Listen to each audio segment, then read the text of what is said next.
ตราธรรมโหจือว่าเกิดเป็นก้นในดีเลอเปิ้นพ่อไว้เมื่อวันที่24เดือน8ปี2017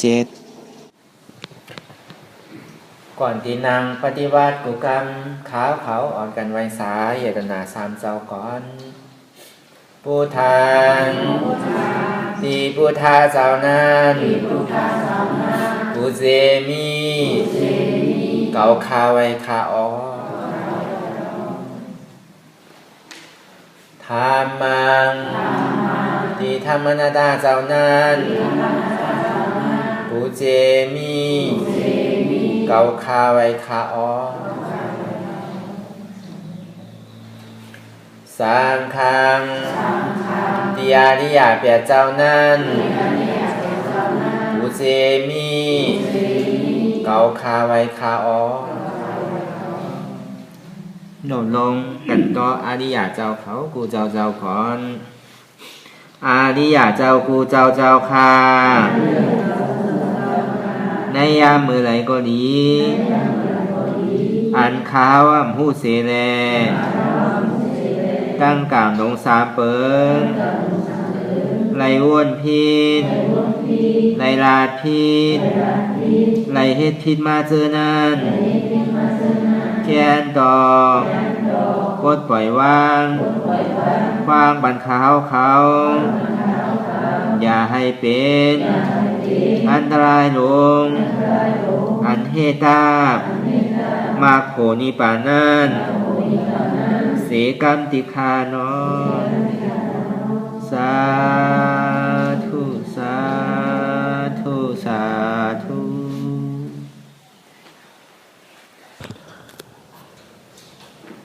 รายการนางอนัตตาวิปัสสนากรรมฐานไหนหาหันตัดถึงเนี่ยว่าความใจเขาเสียจากสีป้าอ่อนตั้งสูตรไหนคือเขานางไข่กุดขาขวาทับต่างขาซ้ายก็ไรอันนั้นขาซ้ายทับต่างขาขวาก็ไรมือสองคอนต่างตัดพอเย้าไหนไว้ตัวเขาซื้ออย่าไปเคียงป้นตีเย้าก็อย่าไปหย่อนย่านป้นตีพอเขาเคียงป้นตีไหนมันดีสั่นเย้าก็ใครห้องใครไฮเย้าก็ดีสั่นได้ง่ายถ้าในพอหย่อนย่านป้นตีไหนห้ามเป็นที่น่าเมตตาใครรับเหงาเขานอนเนี่ยคือเขาปิดหูเน้อเปิดหูปิญญาถอนก่อจอมยาวก่อปฏิบัติก่อจอมรับตาเน้อเปิดตาญาณปิญญาอยากตัวขันธาชิโคต่อไปกินของเขาไหนเปิดมันนอวิญญาณใจที่อันเท่าหู้นั่นน่ะ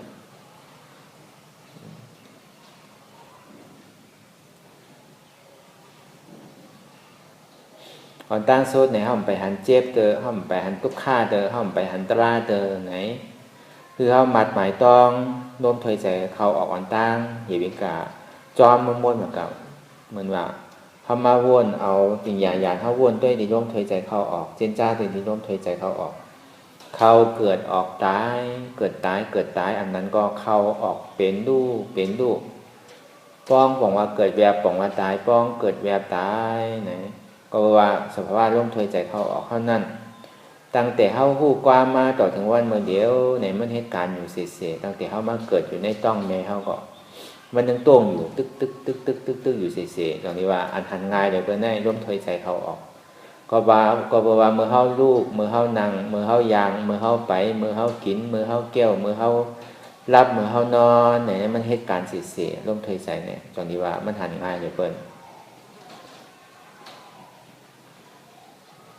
โดยลมถอยใจอ่อนตั้งก่อนถ้าในพอหันเจ็บหันใจสุกซากหันตุกข้ามาเนี่ยก็เขาก็ซ้ำขึ้นเอาน้ำตาตัดที่กันอ่ำใจเก่าที่กัน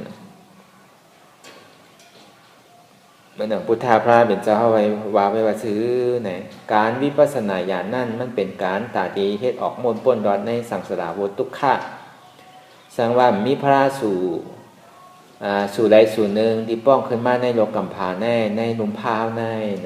เขาติมาเลยทบมาเลยเฮ็ดมาเลยถอมมายินเนี่ยมันง่ายๆเหมือนหนังพระสูตรที่หนึ่งห้องว่ากิ กิเลสานิโรธาสัมมาสัมพุทธาเนี่ย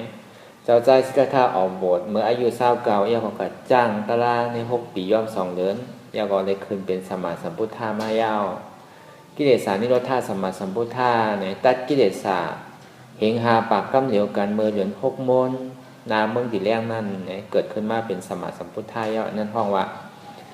ซาอุปดีเสสานิปันเป็นพระสูตรที่หนึ่งเนี่ยอันนั้นเขาในทบในญาเขาตึกกับเป็นตกอยู่ตั้งใจอยู่ตึกเป็นอยู่หน้าไล่อยู่5เป็นจ่าว่าสุรกายอยู่5เป็นสัตว์เลชานอยู่5ในเขากลมหูสูตรนั้นเขาในทบก็ได้สูตรที่2ในคำเพราะว่าขันธานิโรธาสัมมาสัมพุทธาเนี่ยเมื่อปานพุทธาภาเป็นเจ้าเขาอยู่ไรอยู่45 วายาวเนี่ยก็เข้าส่วนมหาค่ำกว่ายาวเนี่ยอันนั้นห้องว่าขันธานิโรธาสัมมาสัมพุทธาห้องว่าอนุปฏิเสสานิพพานรูปใจเจตสิกรูปเนี่ยรับความหมดเขานิพพานเปิงเดียวอันนั้นห้องว่าอนุปฏิเสสานิพพานขันธาล่ายาวสุดเสียงกายยาวมาเกิดมาตายทั้งยาวเนี่ยอันนั้นสู่ทน2เข้ากับในทบในญาก็ได้ห้ามาทบญาสู่ทนยังละสู่ทน3เนี่ยเพราะว่าธรรมะธาตุสัมมาสัมพุทธาเนี่ยธรรมะเนี่ยเป็นธรรมะอนัตตาเนี่ยเขาไหนมาถ่อมยินเขาอะไรมาเฮ็ดกับไก่โดยอนัตตาอันที่ว่าใจของเก่าเป็นเก่านั่นน่ะอันนี้ปองเขาทบญาตัวพระเป็นเจ้าทบญากรรมสั่งสอนพระเป็นเจ้ายังตึงมีอยู่ธาตุเนี่ยธรรมะธาตุธาต่อพระเป็นเจ้าเนี่ยก็เมื่อคุณออกข้ามาสก้าธรรมะกัจจานั่นได้ธรรมนาว่าอยู่84,000แห่งสูตรในอาเซียนเท่าทั้งหมดทั้งเสียงเนี่ยก็ยังมีศักดิ์ศรีมันอยู่แล้วก็เกี่ยวฟังคำเนี่ยก็มีเมืองเขตสิ่งหนึ่งเมืองกะลาเมืองศรีลังกาสิ่งหนึ่งเมืองแต่ว่าดิ่งสาเมืองถีนั่นสิ่งหนึ่งแล้วก็เมืองนากาสิ่งหนึ่งเนี่ยมีอยู่40อย่างอยู่หลายว่าถาตู้นั่นยังตึงมีอยู่เขามาใน2 หิงหาปาก61ในเขามาโทรเขาเลยไม่ยาวจ้านเขาหาเป็นปกติสวากาเอาเป็นห้องทุกข้าปฏิปตาปิญญาปุโกในที่ได้ออกฤทธิ์ทุกข้าเวทนาเปิงเดียวเมื่อหนังเมื่อปานพุทธาภาเป็นเจ้านั่นแต่ก็พุทธวาสถาอริยะสุขปฏิปตาปิญญาปุโกในเลยหันทางพระเป็นเจ้าเป็นโสดาปันก็มีได้ถ่อมเสียงมาหลายเป็นโสดาปันก็มีได้ถ่อมตราพระเป็นเจ้า2 3 4โหเนี่ยเป็นโสดาปันเป็นอริยะสัมเป็นยะหันตาก็มีเนี่ยอันนั้นเป็นสุขปฏิปตาปิญญาปุโกเนี่ยอันนั้นเป็นสร้างบารมีมาเต็มโทนหนาวเป็นมหาสวากะอัคราสวากะหมดอันนั้นเหมือนเขาหาทั้งหมดทั้งเสียงเนี่ยเป็นปกติสวากะเหมือนเมื่อพุทธาปานพระเป็นเจ้าก็มีอยู่เป็นปกติสวากะซ้ำได้จ้างกันเหมือนเจ้ามหาชีว่านั่นเป็นฉาบกรรมฐานดงสอนเธอลูกน้องตะเปเป็นยาหันตามมดตัวเจ้าเก่ายังเป็นอันนี้มีวันหนึ่งไหนตะเปมันจะดีคู่ใจเป็นห้องว่าคู่ใจคู่ใจไรอย่าตัวใจสลามันโอ้ย่ำไปเป็นอริยะเตยยังถือเป็นพุทธชนอยู่แล้วได้เนี่ยมันจะดีมาช็อตเอาเสียมันนั่นให้ย้อนถามกรรมคอหนึ่งคาเนี่ยมันไรขิงไรก็ว่ามันตั้นขิงไรก็ว่ามันตั้นก็เลยมันจะดีว่าห้างเสียมันว่าอ๋อจะเข้าติดตายความติดตั้นตายเยอะเนี่ยมันจะดีตกใจอ๋อเต้นั่นแน่ย่อก็มันวินไปแล้วสั่นแบบสั่นเหนือกลางหาวสั่นเหนืออากาศเลยวินบุญปอกขึ้นก็ในสลายอย่างนี้มาวนเจ้ามหาศิวะนั่นอ๋อเต้เนี่ยเขากลุ่มก็สอนบนอยู่ตัวก็ย่ำไปไรทั้งแน่เนี่ยมันยาวตลาดเนี่ยก็เฮ็ด2 วันก็ไรอ่ะเนี่ยในเจ้ามหาศิวะมันเกิดใจจ้าง40 ปีปลายถึงนี้ไรถึงนี้เป็นยะหันตะอันนี้ก็มีเมื่อพระพุทธาภาเป็นเจ้าเปลี่ยนปกติสวากาเมื่อหนังทั้งหมดทั้งเสียงเนี่ยก็เป็นปกติสวากาหนังเก่าอยู่รายการอนัตตาวิปัสสนากรรมฐานเนี่ยมันดีเฮ็ดน่ะการอันดีเฮ็ดไหวเมื่อไหนอย่าไหวตามเมื่อฟุกเนี่ยก็บอกว่าเมื่อฟุกเนี่ยเฮาสิเป็นเนี่ยเฮาบ่ฮู้ไรเพราะว่าเฮาฮู้อยู่วันเกิดปีใดเดือนใดวันไหนยามไหนเฮาฮู้อยู่เฮาสิติตายวันไหนเนี่ยเฮาบ่ฮู้ไรอยู่หลายแล้วอย่าไปโยงอย่าไปเริ่มเมื่อเฮาลุกเมื่อเฮานั่งเมื่อเฮาลุกเมื่อเฮาย่างเมื่อเฮาไปนั่นก็เฮาอย่าไปลืมอนัตตาเพราะเขาเนื้อมันตาเนี่ยเขาใครตายโดยลองสังไหนก็เขาก็กลัวเพราะเขามีเกาก็ตามันดีกาที่อันเกามีนี่มันมีเอา ก็ในพอเขามาหนังยาวในตัวเขาได้อยู่ที่ในใจเขาได้ก็อยู่ที่เฮิร์นเนี่ยก็อยู่ที่เฮิร์นก็อยู่ที่โซนก็อยู่ที่ไฮก็อยู่ที่หน้าก็อยู่ที่โวที่กายก็อยู่ที่เป็ดที่ไก่ก็อยู่ที่ลูกที่ล้านใจนี่พงผิวเอากำนำได้มันเดี๋ยวเอาลองตั้งหลังมาบ้วนที่ตั้งแต่กลางในเจ้าตั้งแต่เมื่อว่าวงดีป่นมาเดือนดีป่นมาปีดีป่นมามันก็ย่องก็ถึงเอากับบ้วนถึงจาดีป่นมาจำปอกขึ้นมาอยู่กับปัจจุบันขึ้นเนอะเพราะว่าอันต่างดีต่างต้าหน้าไหนมั่นใจเตี่ยมันมีเต้มันอยู่ในตัวในใจเขาเมื่อเดียวที่เขาอยู่ในธรรมะยงที่นั่นอันนี้มันเป็นอันเต้มันอันดีใจเขาพวกนี้มันเป็นอัตตุเป็นอันแก๊บมันแค่เหมือนกับมันใจอันเต้เพราะว่ามันยังวนอยู่ที่ในที่ได้เฮ็ดสื่อต้านหลาเนี่ยเหมือนเขาถมน้ำลายตกกินน่ะเขาตีเก็บกินขึ้นอยู่ห้าเบิ่งหนึ่งเพราะยังวนอยู่เนี่ยมันเขาขี้เขาเยียวตกเฉยตกใส่ในถังในดูเขาตีกับคดมากินขึ้นไรอยู่ห้าเนี่ยป้อมไรก็อยู่กับวนลองตั้งหลังอันที่มันยาวกว่ายาวเนี่ยมันเอาขึ้นไรยาวก็ในห้องกับวนอยู่ที่สันติได้เทียบต้านสื่อทางหลังเนี่ยเหมือนเขาขึ้นลอยจันไว้เนี่ยตอนหลังโตเจ้าเก่าก็เลี้ยวเนี่ยยังขึ้นหยาบพอเขาวนลองลูกเนี่ยก็เอามากินเตียงไว้หนึ่งหวยวนลองเฮิร์นเนี่ยก็เตียงไว้สองหวยวนลองไฮลองโซนเนี่ยก็เตียงขึ้นนิดนึงวนอะไรก็เตียงขึ้นนิดนึงตอนหลังโตเขาก็เลี้ยวเนี่ยก็เขาพอเอาหยาบเขาสมิกับวนลองอันนี้มันยาวอยู่ปองงานแค่นักอ่ะเพราะว่ามันนักก็ปล่อยไปแล้วเนี่ยซ้ำปอกขึ้นมาอยู่กับปัจจุบันพองยามเดียวโดย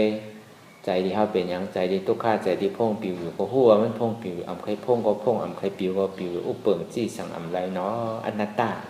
อ่ำใจเก่าอนัตตาหน่มหมายตละอนัตตาได้ติ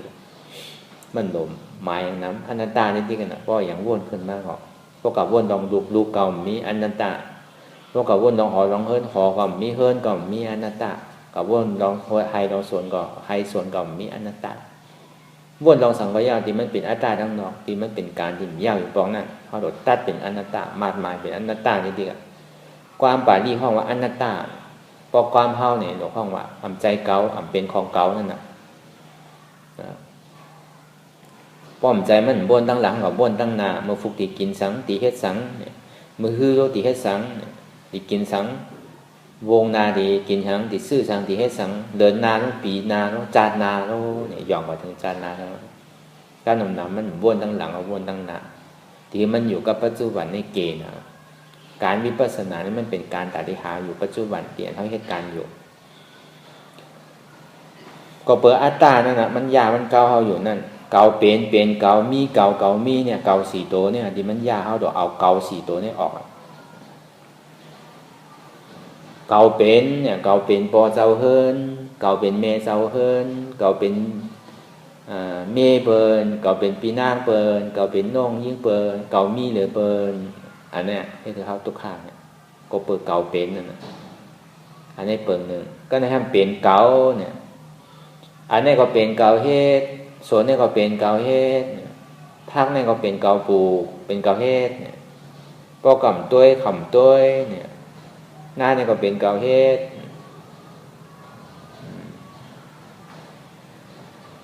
เป็นเก่าเฮ็ดหมดเนี่ยอันนี้สองตัวเก่าเป็นเก่าเนี่ยเก่าเป็น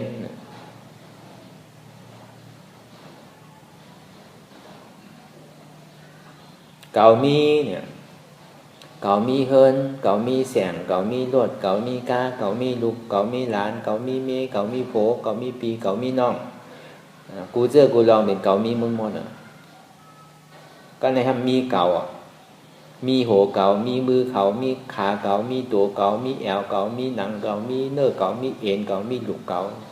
ก็ว่าเก่าสี่ตัวเนี่ยเอาเข้าขึ้นลงอยู่ในสัจจวัลละทั้งหมดทั้งเสียงในชาวหกผงนั้นขึ้นยาวลงยาวขึ้นยาวลงยาวขึ้นอ่ำป้วนอ่ำสุดอ่ำเชียงอีบอกในการวิปัสสนานั่นตาดีเฮาจนกันมาพายเพื่อตาดีออกน้ำเมน้ำมหาสมุทรราศีเมเนี่ยอันห้องมาเมน้ำอปยสิภูมินารายอสุรกายเปกตาสัตริชานเนี่ยสี่อันเนี่ยเขามาพายเพื่อตาดีออกมันพอออกป้วนเขาก็ห้ามกวาวพอเขาปิดแล้วก็ห้ามกวาว เขาถูกขึ้นตั้งเนื้อดีๆเพราะว่า26 ปุ่งนี่มันติเลยขึ้นโล่งๆอยู่ดีๆมันย่อมสุดอย่างบอกมันน่ะปยาสิภูมิ4เมืองกองกลางหนึ่งจันผี6 โค้งจันสาง15 โค้งนั่นใน26 ปุ่งนั่นเขาก็กามาจอดโมเดลเป็นการที่เขาเฮ็ดโมเดลการเฮ็ดพิษสินหาต่างนะอาตินาตานาตาเมมุสาสุลาเนี่ยเพราะว่ามันพิษเตอร์แห้งกับคาก้นแหมก้นการลักการเดินอันกับปอกกับคาแหมบนเนี่ยการลักเอาของเปิ้นการเรียนจู้เรียนสังลาดกรรมในศาสนาคือเก่าเสาว่ามองกับญาเตอร์ที่เจ้าทอเจ้าแมทเขาเนี่ยกับพิษเตอร์อันใหญ่อันโลอันร้ายเนี่ยมันต้องเตวัตตัดมันอาจารย์สถาเท่านั้นแล้วก็กินยาเมากรรมกล้าจอมกินจอมเนี่ยพวกกับพิธาอันยาวเนี่ยก็ตีอยู่มันเป็นนาลายกับตรงนาลายเอาพอสุดเจโจนาลายเอาสำคัญมาเป็นอสุรกายสุรกายสำคัญมาเป็นเป้งกาเป็นเป้งกาสำคัญมาเป็นสัตตเรชานเพราะสัตตเรชานเนี่ยจังที่มาเกิดเป็นก้นเกิดเป็นก้นก่อนลักขณามไปเต็มทนเตออยู่หลายมันง่ายๆคือเขาไว้กาขันเตียนเขาเกิดมาเป็นก้นในกามดีเตะ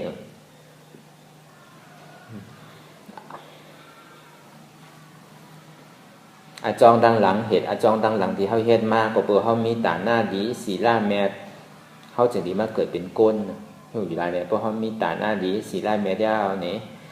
เกิดเป็นก้นก็เป็นก้นดีเกิดเป็นผีก็เป็นผีดีเนี่ยอันเฮ็ดตาหน้าศีลาเนี่ยเกิดเป็นก้นเนี่ยเกิดเป็นผี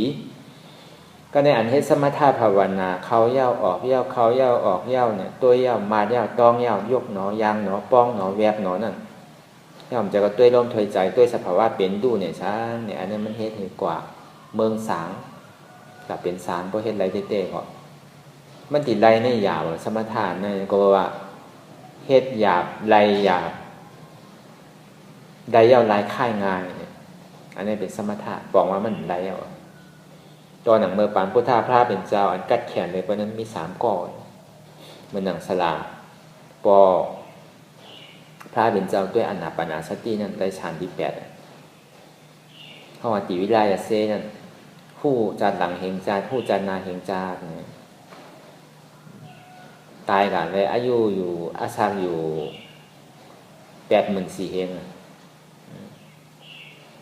อันนั้นก็กัดแขนเนี่ยเหลือเสียในก้นกะลามีอยู่10,000 ล้านปลายเนี่ยอันเฮ็ดไรแขนเต้ๆมีก้อนเดียวเลย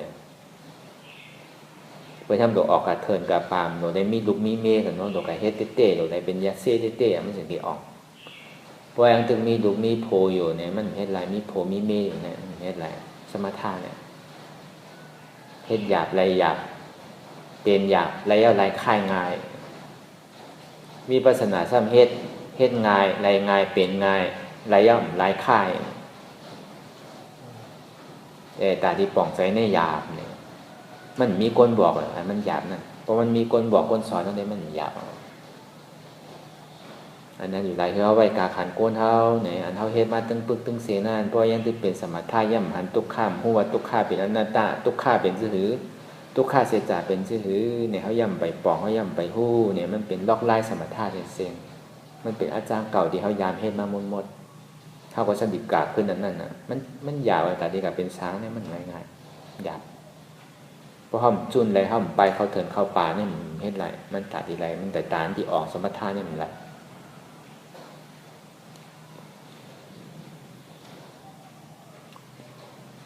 อันเนี้ยอยู่แล้วเขาอย่างนี้กันนี่ว่าจัดหลังปางก่อนเท่าไรเฮ็ดไว้ก่อนดีเปิ้นเกิดมากกว่าเปิ้นทางดีเปิ้นมีเงินเปิ้นมีคำเขาเกิดมาเป้กามให้ทางจ้าเงินคำก่อนมีเหมือนเปิ้นเขาจำกันนี่เนี่ยก็บ่เห็นอาจ้องตั้งหลังเขาเฮ็ดมานี่ทำไว้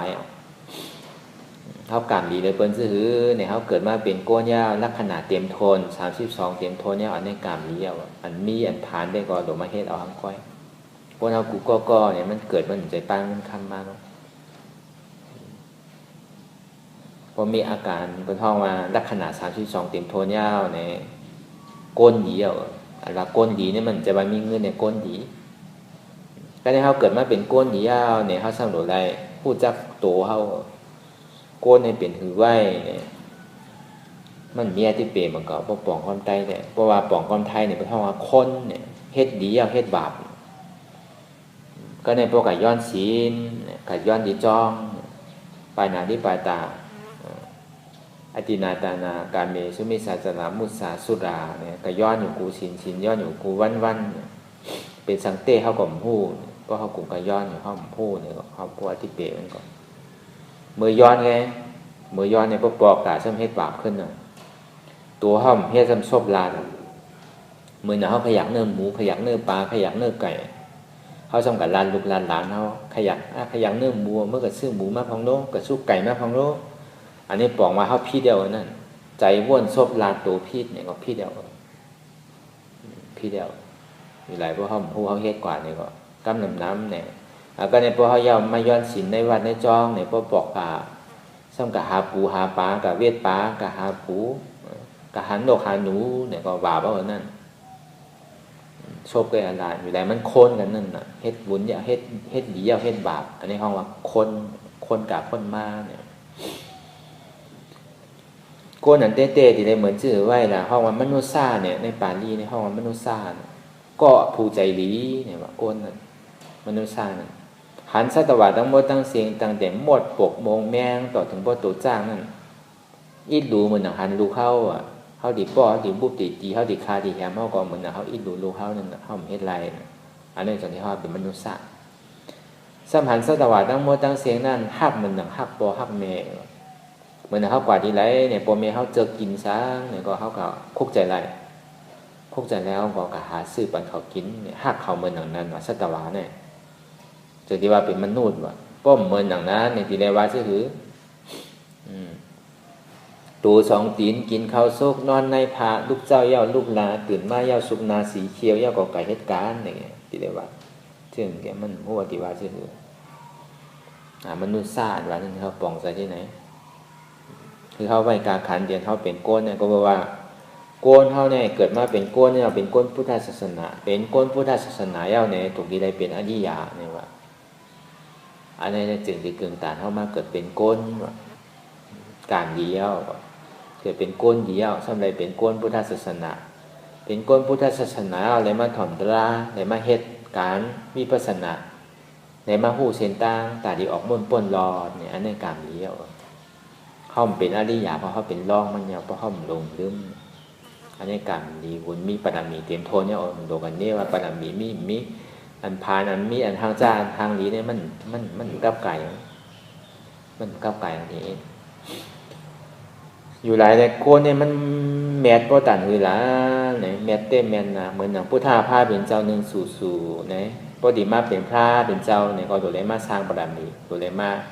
เป็นพระเป็นเจ้าที่เมืองโค้งกลางอันแมทหล่อนต้อนแก่เหลือเปินในเช้าหกผงนั่นในจันผีหกโค้งในอันแมทเหลืออภัยสิผมมีนั่นนะเป็นโกนอันแมทเหลือโกนยังเป็นผีหกโค้งอันแมทเหลือผีหกโค้งนั่นซ้ำเป็นช้างสิบห้าโค้ง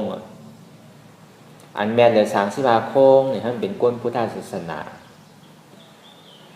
อันแม่เลยก้นพุทธศาสนาในสมุทัยเป็นอริยะเป็นซอดับปฏิมาซอดับปฏิโภคมันหนังซอดับปฏิมาอย่างก็เหมือนหนังเขาห้ามมาจ้างกรรมมือเหลียวเนี่ย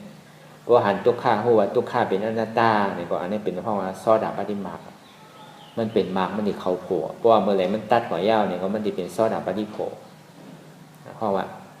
ซอดับปฏิอันแม่เลยก้นพุทธศาสนาในเป็น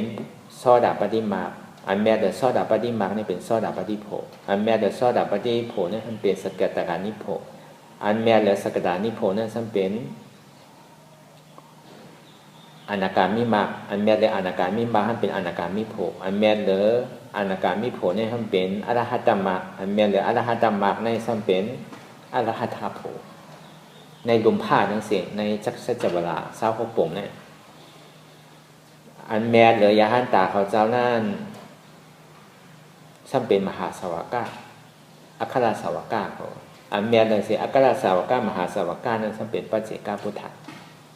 อันแม่ดอดต้นแก่เดี๋ยวเปิ้นสุดเซ็งมีไผแตกไว้นั่นเนี่ยเป็นสมมาสัมพุทธะอันนี้แม่ดอดต้นแก่เดี๋ยวเปิ้นหมดเป็น เป็นก้ออ่อนโหเป็นก้อโหนาหลวงคุณพีคุณสางเขาเป็นชัจวาระทั้งหมดทั้งเซงเนี่ยพระเป็นเจ้าเขาเป็นก้อนหนังปันหนึ่งมันมีไผ่แตกไหลเป็นหน้าบุญของโลกดูลายเขาจะทำลูกติดไหลมาซ้ำติดไหลมาเฮ็ดสังซ้ำเปลี่ยนสังในเปลี่ยนมาเนี่ยเกิดเป็นก้นอุกอและมาเฮ็ดในเมืองโครงกลางเขาในเมืองหมดตาที่เป็นยาห้านตาแต่เป็นพืชเป็นอริยาเนี่ยก็โดดมาเกิดในเมืองโกนเนี่ยตาที่เป็นพระเจ้าพุทธาเนี่ยก็สำหรับได้มาเอาที่เมืองโกนในหนังเก่าตาที่เป็นพระเจ้าพระเป็นเจ้าเนี่ยก็ติดได้เฮ็ดออกในเมืองโกนในหนังเก่าเวลาเขาเกิดเป็นโกนอย่าไปไหว้กาขันเขาต่ำกามดีหนาวเขาหลวมมีใจเขาหลวมมีตายยันอันของเขากุนโกนเขากูก่อเขาเกิดมาทบมีศาสนาพุทธาคำพระเป็นเจ้าเขาสำคัญหลายสังเนี่ยเขาหลวมได้ผู้ว่าเขาผู้เนี่ยเขาเฮ็ดอยู่ก็พิษอยู่ติ๊กเฮ็ดตาหน้าย่อติดก่อนอะไรเขาหมู่เฮ็ดสีลาวสัมดีเฮ็ดเป็นสังเขาหมู่เฮ็ดสมถะภาวนาเขาสัมดีกับเป็นสังก็เขาหมู่เฮ็ดวิปัสสนาสัมเป็นสังเขาก็หมู่บนเฮ็ดกอลาลีเฮ็ดอันใดเป็นสมถะอันใดเป็นวิปัสสนาเขาหมู่เนี่ยก็ปองมาเขาเงือเขาเฮ็ดสังก็ยาเพราะเขาหมู่เนี่ยพิษหมดเฮ็ดตาหน้าเขาเป็นตาหน้าพิษเฮ็ดสีลาวเป็นสีลาวพิษสมถะสมถะพิษวิปัสสนาพิษติถามว่าเขาดีขึ้นตั้งเหนือทำโด่งตั้งไตติเพราะเขายางตั้งจับมันก็มันเป็นเรื่องเหมือนกันอยู่ไรเขาเกิดมาเป็นโกนเขาย่ำไปหู้ว่าตุกข้าเป็นหือไหวตุกข้าเสจานว่านั่นเย้าก็ดอผ้าดอสร้างบ่อห้าหมังหน้าเป็นชื่อหือตุกข้าเสจานเป็นชื่อหือเขาย่ำไปหู้ในเขาดีการสัตวาเขาตั้งมดตั้งเสียงเขาดีการเขาเมื่อตั้งหลังป่นมานั่นเนี่ยเมื่อปาน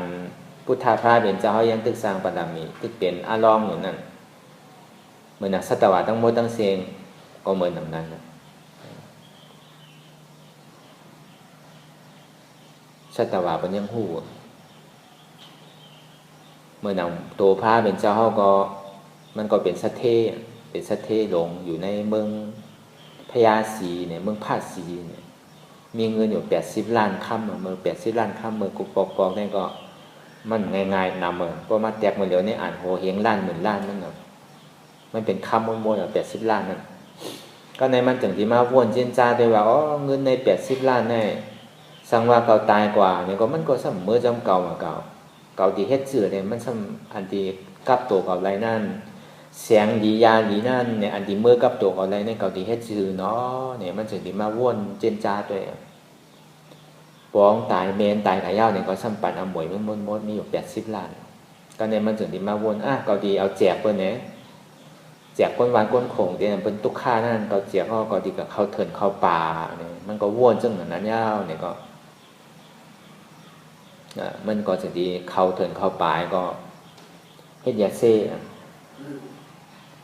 ย่อมพาผัดเนี่ยมันห้องย่อมพาผัดกูปอกเนี่ยเปิ่นมีพาปีกลงเปิ่นเอายางหมักโมงยางหมักล่างยาวหมอกเนี่ยย่อมสีแดงสีสังเกตนั่นสีแดงสีเดิมนั่นน่ะนี่เจนก็เป็นยาเซ่ก็กำศีลกินหมักไม่หมักตอกป้ายเข้ากันได้เถิน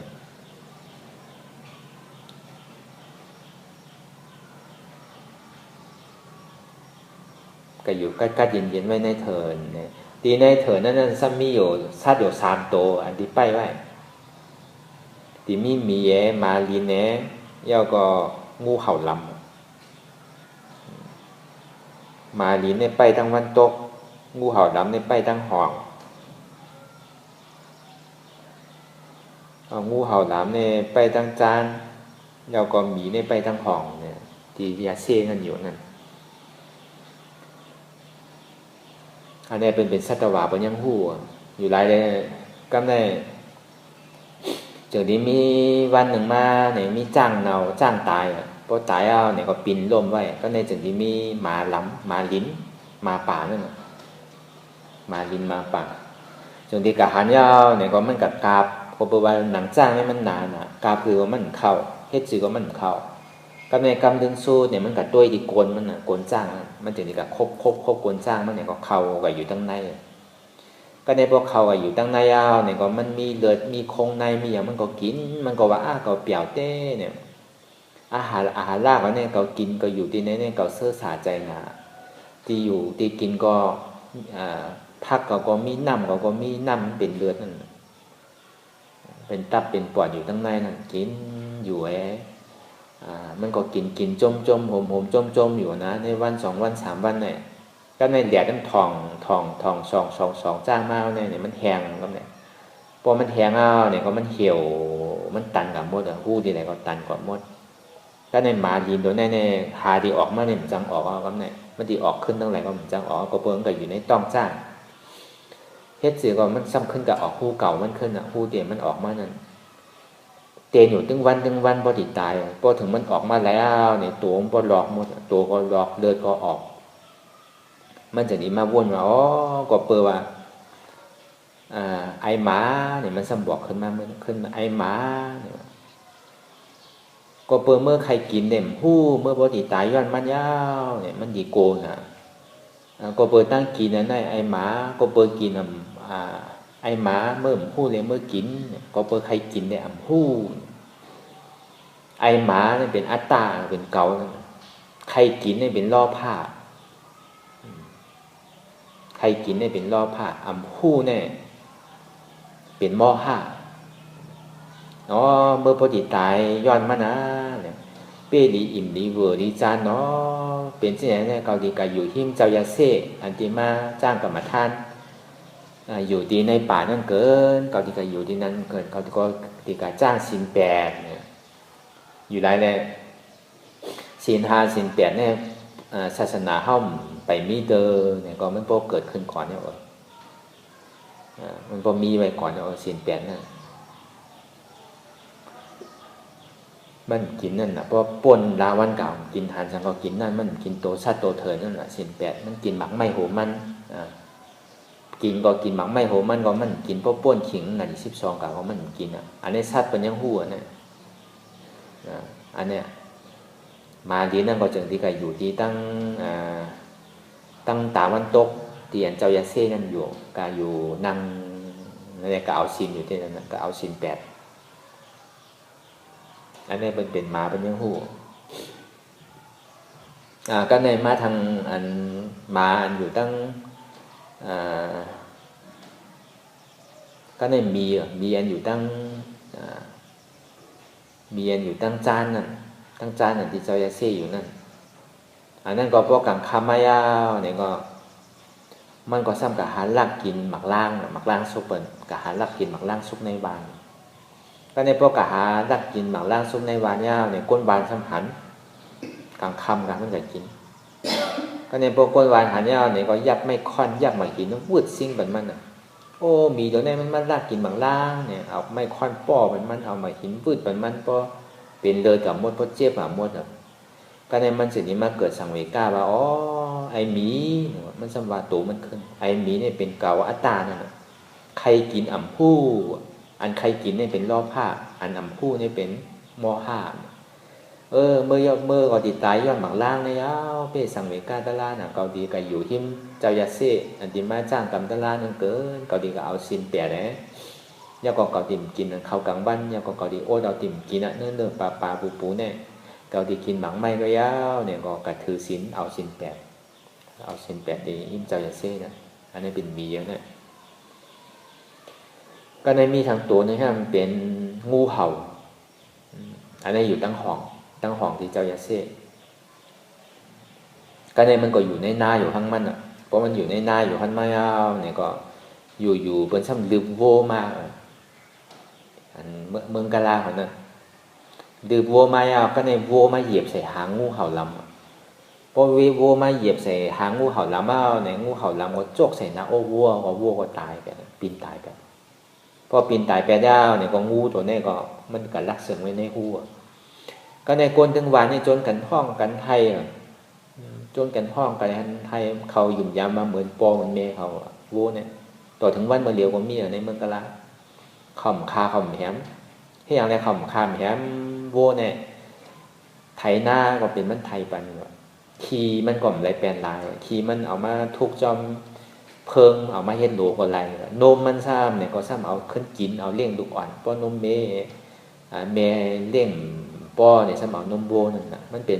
ป็นพรดีเต้ๆเนี่ยแบบโวเนี่ยอยู่หลายเมืองก็ได้เนี่ยป้อขี่ก้ากว่าเนี่ยป้อกัดตำโวเขาตายเนี่ยหลบไปอ่ะอย่ามีใครอยู่อ่ะหลบไปไกลๆอ่ะป้อมไปเนี่ยเขาป้อเขาตายเขาแยมเขาตายเขาหักโวแต่นั่นก็ในป้ออยู่เขาพอก้ากะตำก้นตายเนี่ยอย่าพี่ไปว่ะกาดีเย่เขาไอ้ตกเกิดก็หย่อยก็เย่าอ่ะทางนั้นน่ะกาขันโวเนี่ย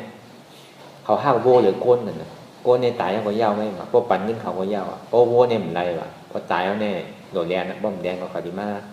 จู่กันเนี่ยป้อเขาตายเขาหักโวเนี่ยเหมือนเขาหักป้อหักแม่ว่ะก็บอกว่าโวเนี่ยอันที่เป็นหยุ่มยำเหมือนเมื่อเขาหยุ่มยำกันว่ากินเนื้อโวเนี่ยเขาว่นว่าจะถือเนี่ยว่นว่ามันเหมือนเมย์เขาก้อนหนึ่งเมื่อเขาเมย์เขาเลี้ยงนมอะไรเนี่ยซ้ำขึ้นเอานมโวเลี้ยงนั่นน่ะตอนนี้ว่ามันเป็นเมย์เขาก้อนหนึ่งโวน่ะพวกมือเขาแต่ก็ที่ให้อยู่ที่ให้ก็คือละก็ได้เอาธงใหญ่มากเนี่ยพวกเอาธงใหญ่มากเนี่ยเขาได้ปาดเนื้อมันก่อนน้ำไม่เนื้อแน่เนี่ยให้ก็เพื่อว่าเอาธงใหญ่มากมันเอาบานใหญ่มากสั่งว่าก็เอาธงใหญ่บานใหญ่มากเนี่ยก็ได้ถือเนื้อมันกว่าหลายเนื้อแน่ให้ก็ให้ย้อนนั่นไงให้อันว่าเสียหลายอีดูโวเนี่ยมันมีก็เนี่ยก็มันถึงนี้มาอยู่ก็ถึงนี้มาวนมาโอ้เพิ่นก็พอเป็นไทยเป็นห้องย้อนเก่าเนี่ยไอ้งูเนี่ยก็เปิดว่ามาเหยียบใส่หางเก่านั่นน่ะเมื่อมาเหยียบใส่หางเก่าเนี่ยก็เปิดเก่าอันมาเหยียบใส่เป็นต้อซ่าว่ะอำผู้ซ้ำซักแปลนั่นน่ะเป็นหม้อห้าว่ะก็เปิดว่าอัตตาต้อซ่าหม้อห้าเนี่ยว่ะอัตตาต้อซ่าหม้อห้าเนี่ยเฮ็ดเธอเก่าคาโบตายแน่เนี่ยเปิดป้อจนกันไทยทั้งวันทั้งขงแน่ย้อนเปิดเก่าเนี่ยย้อนเปิดไอ้งูเนี่ยเนี่ยถ้าว่าเป็นที่ในเกาหลีก็อยู่ที่จำหิมยาเซ่เกินเกาหลีก็เอาซินแปดมันเนี่ยว่ะเป็นที่ไหนก็งูก็มาอยู่ที่หิมเจ้ายาเซ่อยู่ตั้งห้องตั้งจานเป็นที่นั่นนะชัดในปัญญาหูอันนี้ก็เอาสินแปดก็เบอร์สังแลสินแปดมันกูบอกนี่มันมีในพุทธศาสนานะพุทธังสรณังกัจฉามิธรรมังสรณังกัจฉามิสังฆังสรณังกัจฉามิเนี่ยมีก็เป็นเอาอะไรสินห้าสินแปดเนี่ยมันเป็นตอนสัตวายยังมีนั่นเพราะในป่าที่พุทธังเนี่ยกลุ่มบนพระเป็นเจ้าสรณังว่าเมื่อนางเมื่อลูกเมื่อนอนขาเขาเจ้าเขาพุกใจไรกูขิงกูข้าวกูย่ามสรนังก็ชามีอ่ำดงอ่ำดื่มเมื่อตีนั่งตีกินตีลูกตียางก็อ่ำดื่มเจ้าเฮาพูดทางนั้นคุกใจไรพระเป็นเจ้านั่นคุกใจไรพระเป็นเจ้าอ่ำดงอ่ำดื่มพระเป็นเจ้าอันคุกใจไรพระเป็นเจ้านั่นเป็นสรนังอันดงอ่ำดื่มอยู่ตีไรเมื่อลูกเมื่อนางก็กระชามีหยุ่มยำเจ้าเขาเสพาพูดทางสรนังกระชามีนั่นธรรมังสรณังกัจฉามิธรรมะอนัตตาอ่ำดงอ่ำดื่มอันที่เขาห้ามไม่ให้กันเมื่อเร็วเนี่ยอย่างปกเกิดขึ้นมากว่าอนัตตาจริงๆปอกกะฮอกะเฮิรนยาวเนี่ยก็ดื่มเมื่อเขาดุเมื่อเขานั่งเมื่อเขายางเมื่อเขาไปก็เขาดื่มเนี่ยอันนี้ส่วนที่เข้ามาธรรมังสรณังกัจฉามิสังฆังสรณังกัจฉามิสังฆาเขาเจ้าตึงโมตึงเสียงอริยะเจ้าเขาตึงโมตึงเสียงเนี่ยเขาอ่ำลงอ่ำดื่มหยุ่มย้ำนับถืออยู่ถึงปอกกะเฮิรนเนี่ยก็มือลุกมือนั่งมือยืนมือไปนี่ก็ข้าห้องดื่มคาเป็นที่ว่าเป็นสรณังสรณากรมนะใช่หลวงปู่ปางเมื่อคิงนั้นเด่นไปมีก็บอกว่ามันไปเป็นพุทธศาสนาเถอะยังตึกเป็นเมื่อปานพระอาลองเขาสร้างปนมีอยู่เป็นที่นั้นก็ในเหมือนหนังเจ้ายาเซ่เนี่ยก็ซ้ำเป็นซื่อๆกะมันก็หาลุกไม้โหมันมากครับเนี่ยเพราะหาลุกไม้โหมันมายาวเนี่ยจอกที่มีปัจเจกพุทธะสาเนี่ยก็มันนั่งไว้ที่อยู่มันน่ะมันนั่งไปไว้ที่อยู่มันก็ในมันก็หันมันก็เอาหมักไม่ออกมามันด่าเป็นปัจเจกพุทธะเมื่อหัวเป็นตีนางเก่าเมื่อมันนางอย่างเมื่อลูกตีแลมาเมื่อเป็นไผ่เมื่อพ่อมมัดยำเขาเสียเนี่ยกาแล้ป้ายได้เป็นมันนางที่อยู่เก่าเนี่ยปัจเจกพุทธะถึงที่วินสารเนี่ยก็เอาขาเนี่ยกับจกขีดเตาเอามาใส่หูมันจกขีดเตาใส่หูมันก็วินสารก็เอามันตกใจอ้าวก็เปิดหมาหน้าเก๋าตีเก๋าอัตตาเนี่ยเป็นของเก๋าตีเก๋าของเก๋าเนี่ยอัมพูว่าเป็นพระเจกาพุทธานั่นน่ะ อ๋อก็เปิดว่าหู้เลยก็เลยลึกพระเจ้าพุทธาถูกดีเลยถอมตระพระเจ้าเฮาถูกดีเลยหลู่เลยดูแลเจ้าเฮาเนี่ยก็ช่ำหัวเป็นพระเจ้าพุทธาเลยจงดีลืมมันกว่าพระเจ้าพุทธาก็วินไปแล้วเลยถอมมาตระมันก็เจ็บใจโอ้เก่ามาเฮ็ดเนี่ยก็เปิดว่าใครหาตังปนทุกขาไงก็สมาวาที่ไหนก็เปิดเก่าก็เปิดว่าโมหะก็เปิดว่าหมาหน้าเก่าใหญ่ว่าเป็นตีของเก่าอายาเซ่ว่าเก่าเป็นยาเซ่เป็นอัตตาหมาหน้าอัตตาแล้วก็โมหะผู้ว่าเป็นเจ้าปัจเจกพุทธาอาจจะในเกาหลีจ้างเกาแม่ในเขาตั้งชื่อว่าในเกาหลีกินหมักแม่เกาหลีนางไหนด้วยกระแซงนางไหนด้วยไพ่เหมือนกุปกเนี่ยถ้าเป็นเจ้าเด็ดด้วยสมถะนิดนึงก็เลยย่ำไปเป็นสมาสัมพุทธาเลยมันก็เลยเฮ็ดสิ่งนั้นนะก็ในพวกมันเฮ็ดไหลทน7 วันยาวเนี่ยก็มันก็สัมมาเลยสัมมาหันยังไหนมาหันมาดินน่ะมาหันมาดินนั่งเหงาลับไว้ยกเห่าก็เห่านั่งจุกไว้นั่นน่ะมันจะได้ถามมาดินน่ะมาดินเมื่อมาอยู่อย่างที่ไหนอ๋อข้าเนี่ยข้ามาเอาศีลข้าก็บอกว่าเมื่อข้าเป็นม้าเมื่อข้าตึกแอวหากินจ้างหน้าเนี่ยข้าเขากินในต้องมันก็ได้อยู่แดดทองแดดสังหนังมันเค็งมันป้องมายาวนี่ข้าออกขึ้นไรข้าป้มใจข้าตายเอาข้าก็เปิดว่าไอหมาใครกินอ่ำผู้เนี่ยไอหมาเป็นอัตตาใครกินเป็นล่อผ้าอ่ำผู้ท่านเป็นโมหะก็เปิดเรื่องเหล่านั้นแหละข้าก็โกนหนาเลยข้าก็จะนี้มาจ้างข้ามาจ้างสินที่หิมพร้อมจะเขาใน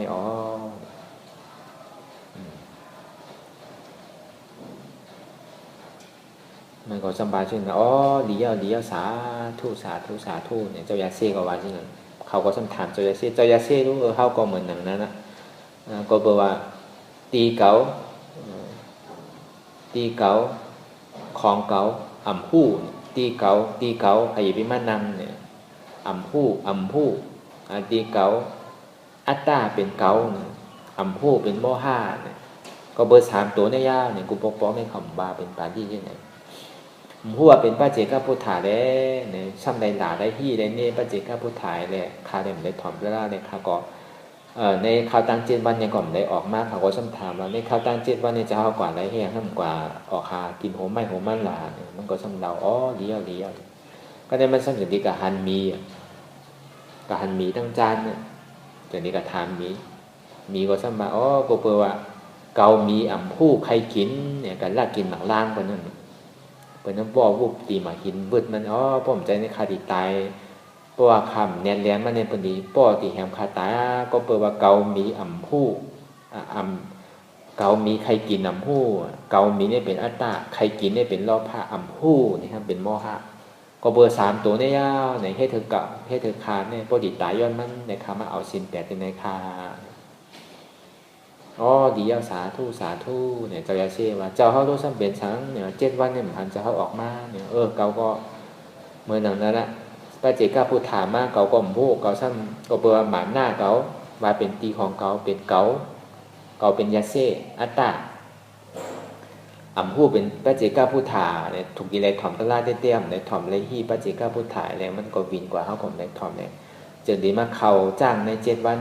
เนี่ยดีสาธุเขาก็จ้องเงินสาธุก็ในกว่าตั้งของมาซ้ำกับย่างงูเห่ามันก็จะดีกับทางงูเห่าก็โค่นอยู่ก็รับจุกอยู่เลยตัวอยู่นั่นน่ะเอาอันนี้เป็นถ้ำมันน่ะก็เปิดเก๋ามันก็จะดีกับทางงูเมื่อเป็นสังมาอยู่ที่ใน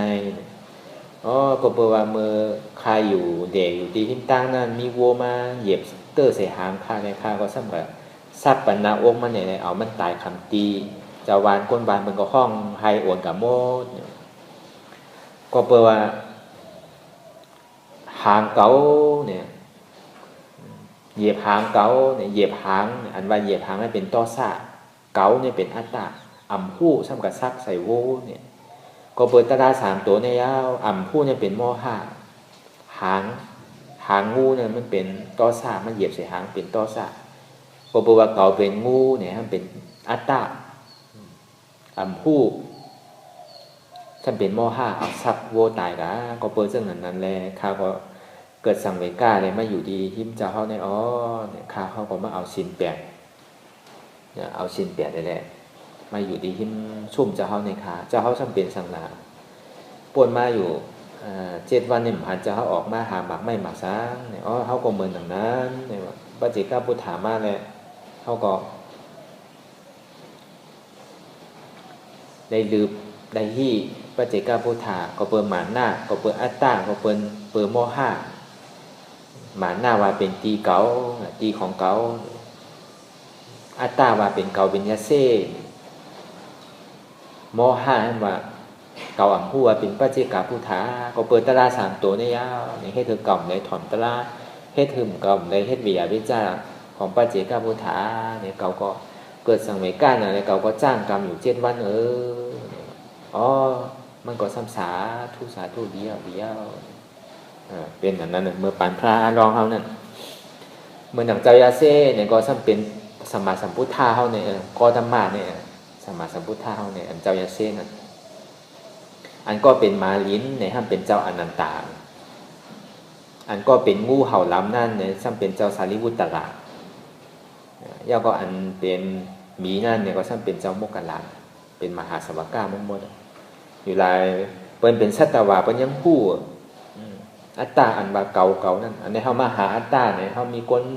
บอกคนสั่งคนสอนเราซ้ำไปคู่แล้วก็เขาก็มจังว่าที่เหลืออัตตาอันว่านี่เป็นเก่าหมดเมื่อเดี๋ยวแต่เก่าทั้งนอกได้มันเก่ามันดีมากเก่าทั้งในเนี่ยก็ในหูก็ในมือก็ในขาเนี่ยเพราะเขามันนั่งก่อยาวเนี่ยเขาเจ็บมาเขาใครพื้นใครเหนือก็เพราะเขาเมื่อใส่ชื่อว่าเป็นขาเป็นมือเป็นหูอย่าไปมันมีเมื่อดีเมื่อเจ้าเก่ามีโหเก่ามีโหเก่ามีมือเก่ามีมือเก่ามีขาเก่ามีขาเก่ามีโตเก่ามีโตเนี่ยคันธาชื่อโหต่อไปกินเนี่ยดูปันทราเป็นเจ้ามันโมยาวหลู่ต้านปันธรรมนัตตายาวหลู่ต้านปันอริยาเจ้าเขากูเจ้ายาวเมื่อเดียวก็เป็นลูกพระเป็นเจ้ายาวเก่ามีดูเก่ามีโผเก่ามีเมเก่ามีหอมมีเฮิร์นเนี่ยจุนแปดกรรมแล้วก็มายักตัวซ้ำที่เอาตัวไรยากตัวหล่าเนี่ยใจหมักตาสมาธิที่หันอันถูกมันแม่นหมักตาสมาสังกะป้าว่นอันถูกมันแม่นหันสังหันเจ็บเนี่ยมันเป็นการมันอย่าไปกับจี้มันอย่าไปกับสั่งอย่าไปกับอุปเปิงมันก็แปลว่าขันฐานที่โคต่อไปกินเนี่ยมันมีสภาวะเจ็บแกนตรงตอดเนตรชานสั่นไว้โคมไต่ห้อนไม้กันหนาวนักเบาอ่อนแข็งสู้ตุ่มจับยายเป็นสภาวะธาตุหินนำลมไพเตียนให้ทางสางปองอยู่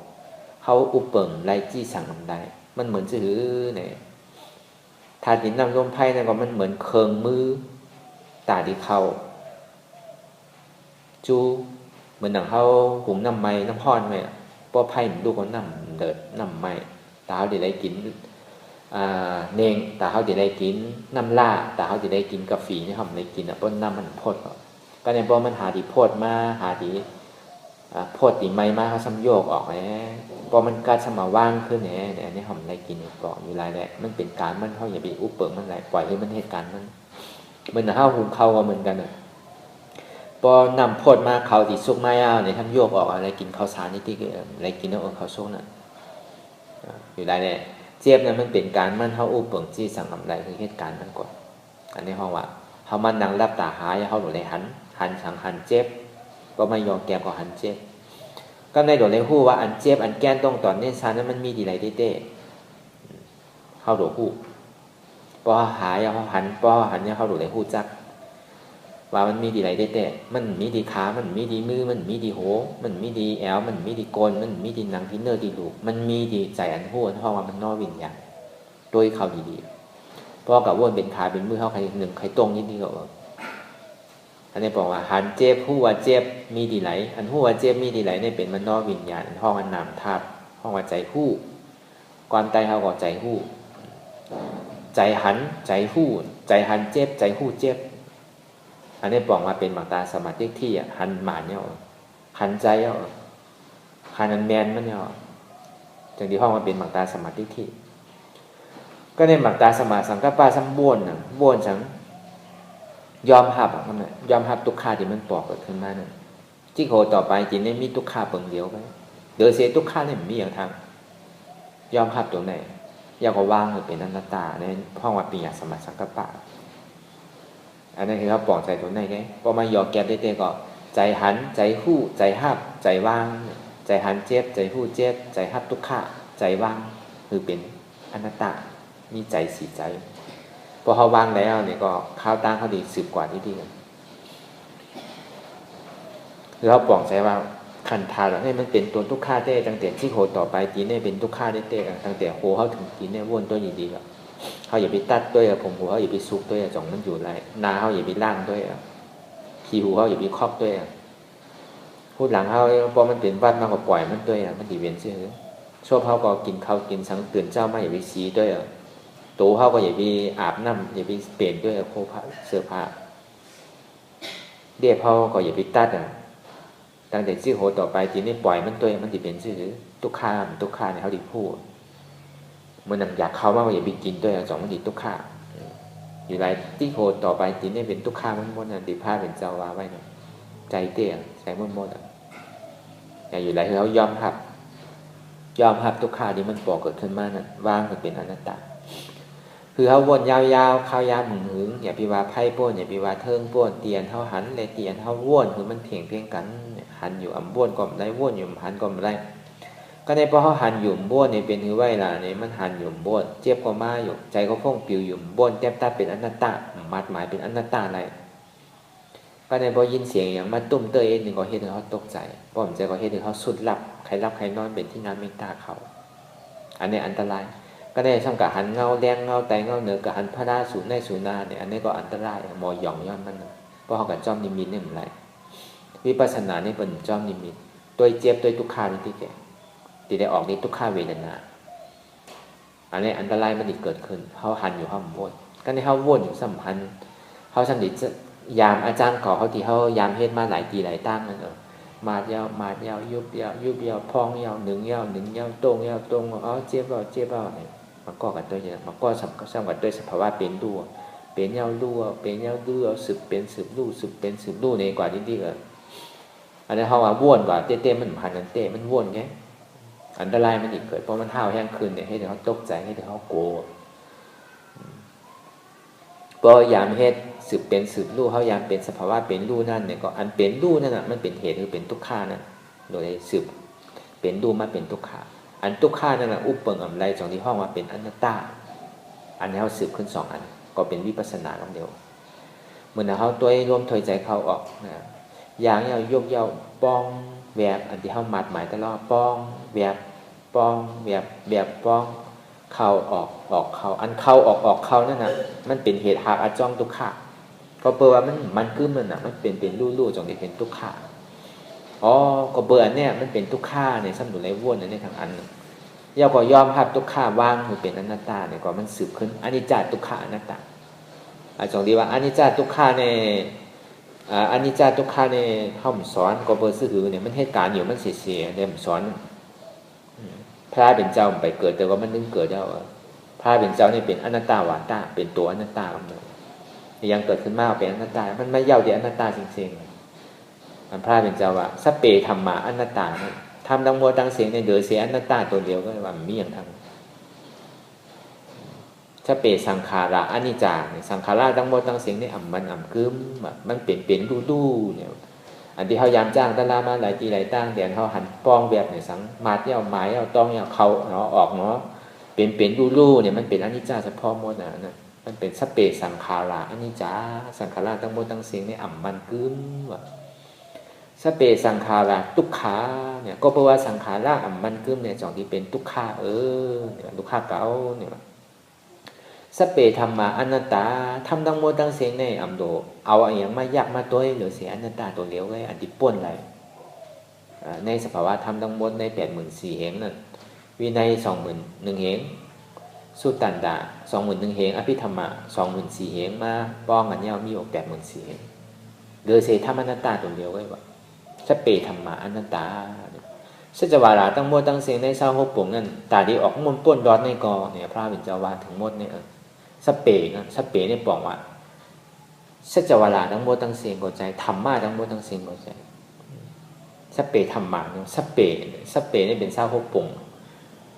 จันอภัยสิภูมิ4เมืองโคงกลาง1จันผี6โคงจันสาง15โคงเป็น26ปุ่งจ จะได้ห้องว่าสเปะธรรมาเนี่ยทำทั้งหมดทั้งเสียงเนี่ยเป็นอนัตตาทำทั้งหมดทั้งเสียงนั้นสเปะธรรมะอนัตตาโดยเสียอนัตตาก็เนี่ยคือเขาปองเข้าใจกับกลายเป็นอนัตตาในอัตตานี่เป็นเก่าอนัตตาสมใจเก่าก็เบอร์เฮ็ดให้เก่าทุกข้าก็เบอร์มีเก่านั่นน่ะก็เบอร์ลูกเก่าเฮินเก่าเงินคำเก่าต่อถึงบ่มาเป็นโตเก่านั่นน่ะเมื่อเดี๋ยวนี้มันมาเป็นโตเก่าขาเก่ามือเก่าโหเก่าเก่ามาเก่ามีเนี่ยเก่ามีโหมีโหเก่ามีตีนเก่าแนวเนี่ยเขาสำเร็จในสารคันมันมีเจ็บมีทุกข้าเปิงเหลียวบาอะไรอนัตตาพองว่าโหเจ็บโหมีเจ็บเป็นทุกข้าอุปเปิงอำไรอนัตตามือเจ็บมือมีเจ็บเป็นอนัตตาอุปเปิงอำไรเป็นอนัตตาขาเจ็บขามีเจ็บเป็นทุกข้าอุปเปิงอำไรเป็นอนัตตาโกนเจ็บโกนมีเจ็บเป็นทุกข้าอุปเปิงอำไรเป็นอนัตตาแอลเจ็บแอลมีเจ็บเป็นทุกข้าอุปเปิงอำไรเป็นอนัตตาที่คนต่อไปตีเนี่ยมีเจ็บมีทุกข้าพอมีหัวก็มีเจ็บมีมือก็มีเจ็บพอมาปองสู้เต้นๆก็มีทุกข้าเปิงเหลียวนั่นน่ะจองดีว่าคือมี2ตัวหันผู้หันทุกข้าผู้ว่าทุกข้าเป็นอนัตตาหันเจ็บผู้ว่าเจ็บเป็นอนัตตาอันที่เฮาว่นอนัตตานั่นก็เฮาเลยหันเจ็บเตียนเฮาว่นอนัตตานั่นก็ได้หันทุกข้า